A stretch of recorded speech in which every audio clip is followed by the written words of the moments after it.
Hey, this is Sri Hari from Mr. Phone, and today we're gonna take. Hold it. Wasn't this my video, bro? No, but the. No. You promised me this is my video. No, but blue's kind of my color, bro. Yeah, well, I'm the more honorable guy. Welcome to a series of bad jokes.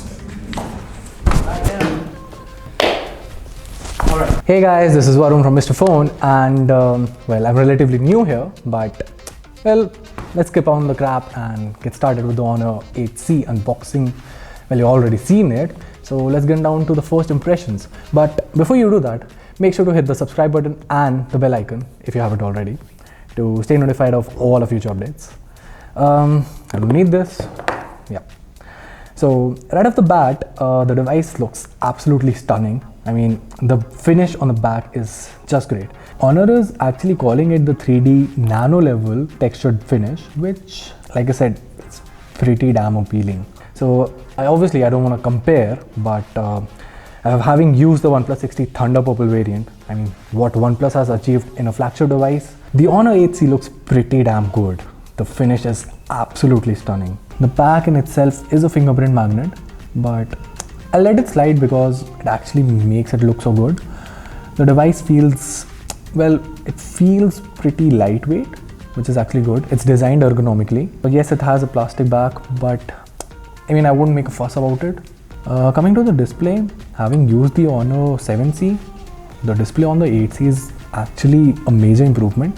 Despite having a notch, it actually does look pretty good. As for the UI, I've never had a good experience with EMUI, but I'll reserve my final thoughts for the final review.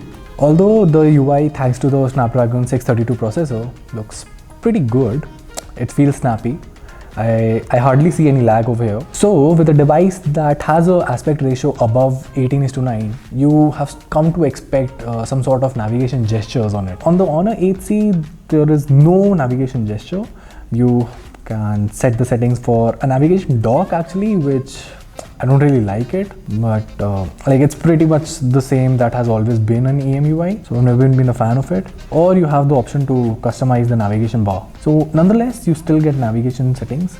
Yes, there's an option for a single key navigation, which adds an overlay like the iPhone 10 does, but the navigation system in itself is not exactly a gesture. Coming back to the display, I honestly have to admit that the display actually looks pretty good.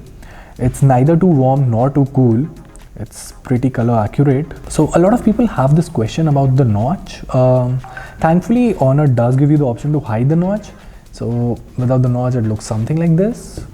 Obviously, the notifications still get pushed to the black areas on top, which is fine. Personally, I use the OnePlus 6T as my daily driver, and in budget devices, I've had a liking for the Realme 2 Pro, which gives you an idea that I'm a fan of the water drop notch and not really a fan of these sized notches, but to each one its own. So like I said, we have the 4GB variant with us. It comes with 64GB of memory. As for the specs, it is powered by the Snapdragon 632 processor. Being a budget device, I'm happy that it has a 4000 mAh battery, and EMUI has been known for offering some pretty good battery backups. So although I haven't tested it to the full limits, but I'm pretty sure it should last you a complete day. The device ships with EMUI version 8.2.0, which is based on Android Oreo 8.1. Speaking of the unlocking mechanisms, it comes with a fingerprint scanner at the back along with a face unlock in front. As for the camera, it has a 13 megapixel primary shooter with an aperture of f1.8. along with a 2 megapixel sensor for depth. Up front, it comes with an 8 megapixel sensor with f2.0 aperture, which is decent for selfies. And obviously, going by the trend, it does come with a software-based portrait mode for the front selfie camera as well. On the back, fortunately, it does make use of the depth sensor. Also, another noteworthy thing is the fact that the Honor 8C is the first phone in India to come with the Snapdragon 632 processor, which is good, but I'll be waiting for the benchmarks and real day life usage to see if the processor is actually an improvement over the Snapdragon 630 or not. On the right side, you get the volume rockers, followed by the power button. The buttons are actually pretty good, feel slush and quite haptic.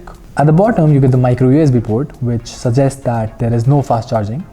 On the left side of the port, you get the main mic, while on the right side, there's the mono speaker grill. Speaking about the connectivity options, it's quite hard actually, it's quite stiff to be honest. One of the good things about the Honor 8C is that it comes with a triple slot. So you can install 2 nano SIM cards along with a microSD card. So you don't have to compromise on anything. Up front you get the 3.5mm jack that I love, along with the noise cancellation mic. So while I already said that I don't really like the MUI, but considering the bloatware that it comes with, you may or may not be a fan of it. So it comes with Facebook, Messenger, Netflix and the Chinese Camera 360 app. There are a ton of first party apps from Honor. The Honor 8C comes with the Snapdragon 632 processor, but I think I'm going to give it a whirl, see how it fares up in day-to-day usage, run some benchmarks, play some games, actually see if it is an improvement over the Snapdragon 630 or is it just another brand name.